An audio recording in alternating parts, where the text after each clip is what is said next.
You, John Fitzgerald Kennedy, do solemnly swear I, John Fitzgerald Kennedy, do solemnly swear that you will faithfully execute the office of President of the United States that I will faithfully execute the office of President of the United States and will, to the best of your ability, and will, to the best of my ability, preserve, protect, and defend the Constitution of the United States. preserve, protect, and defend the Constitution of the United States. So help you God.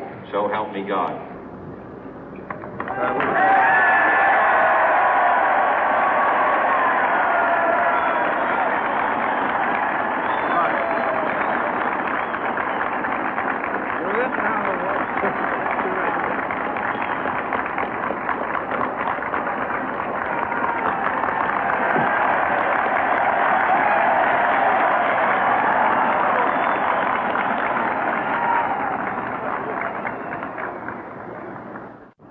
Vice President Johnson, Mr. Speaker, Mr. Chief Justice, President Eisenhower, Vice President Nixon, President Truman, Reverend clergy, fellow citizens.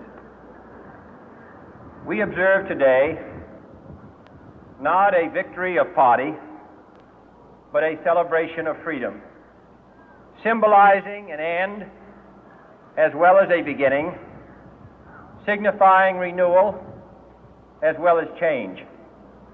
For I have sworn before you and Almighty God the same solemn oath our forebears prescribed nearly a century and 3/4 ago.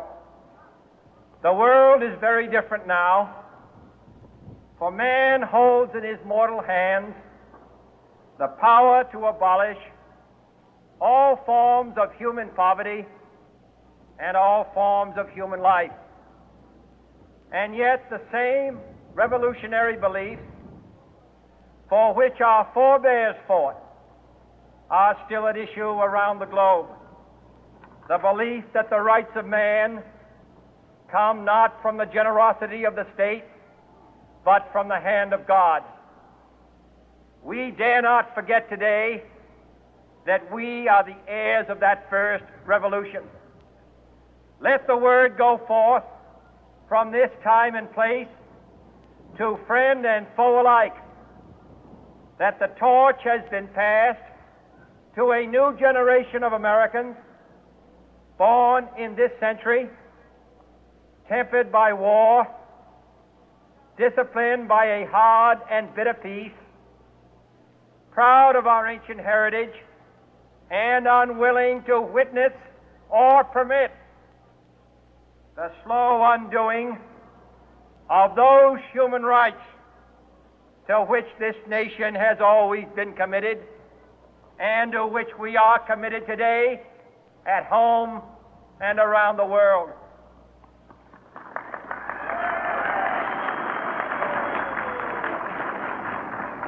Let every nation know, whether it wishes us well or ill, that we shall pay any price, bear any burden, meet any hardship, support any friend, oppose any foe to assure the survival and the success of liberty.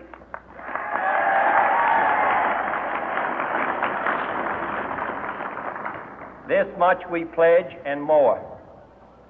To those old allies whose cultural and spiritual origins we share, we pledge the loyalty of faithful friends. United, there is little we cannot do in a host of cooperative ventures. Divided, there is little we can do, for we dare not meet a powerful challenge at odds and split asunder. To those new states whom we welcome to the ranks of the free, we pledge our word that one form of colonial control shall not have passed away, merely to be replaced by a far more iron tyranny. We shall not always expect to find them supporting our view, but we shall always hope to find them strongly supporting their own freedom, and to remember that in the past, those who foolishly sought power by riding the back of the tiger ended up inside.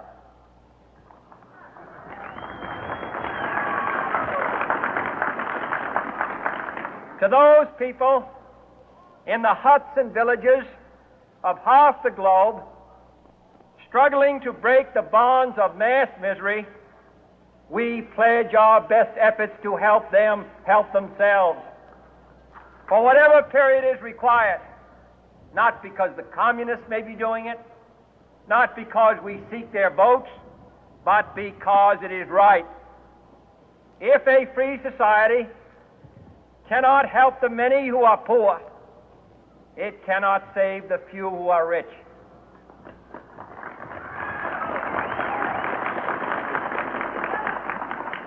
To our sister republics south of our border, we offer a special pledge to convert our good words into good deeds, in a new alliance for progress, to assist free men and free governments in casting off the chains of poverty. But this peaceful revolution of hope cannot become the prey of hostile powers. Let all our neighbors know that we shall join with them to oppose aggression or subversion anywhere in the Americas.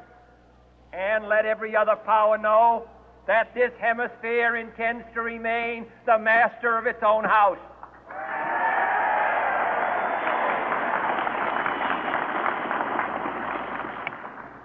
To that World Assembly of Sovereign States, the United Nations, our last best hope, in an age where the instruments of war have far outpaced the instruments of peace, we renew our pledge of support to prevent it from becoming merely a forum for invective, to strengthen its shield of the new and the weak, and to enlarge the area in which its writ may run.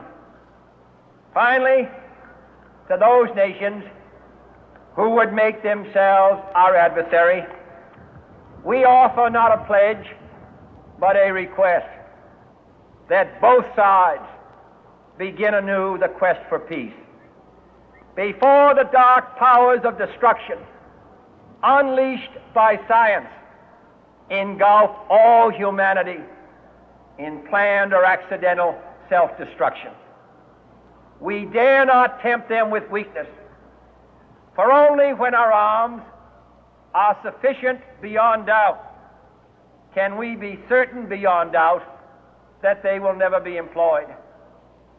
But neither can two great and powerful groups of nations take comfort from our present course, both sides overburdened by the cost of modern weapons, both rightly alarmed by the steady spread of the deadly atom, yet both racing to alter that uncertain balance of terror that stays the hand of mankind's final war. So let us begin anew, remembering on both sides that civility is not a sign of weakness, and sincerity is always subject to proof. Let us never negotiate out of fear, but let us never fear to negotiate.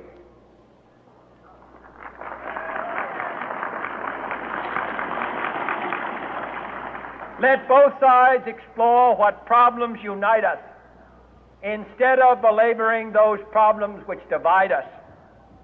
Let both sides, for the first time, formulate serious and precise proposals for the inspection and control of arms, and bring the absolute power to destroy other nations under the absolute control of all nations.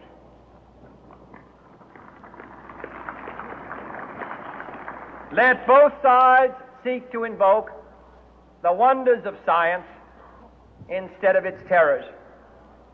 Together, let us explore the stars, conquer the deserts, eradicate disease, tap the ocean depth, and encourage the arts and commerce. Let both sides unite to heed in all corners of the earth the command of Isaiah to undo the heavy burden and let the oppressed go free.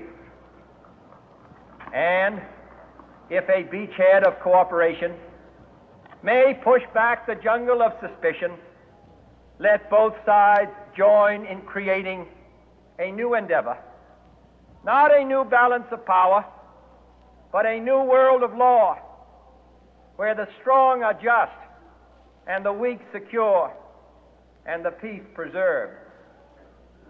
All this will not be finished in the first 100 days, nor will it be finished in the first 1,000 days, nor in the life of this administration, nor even perhaps in our lifetime on this planet. But let us begin.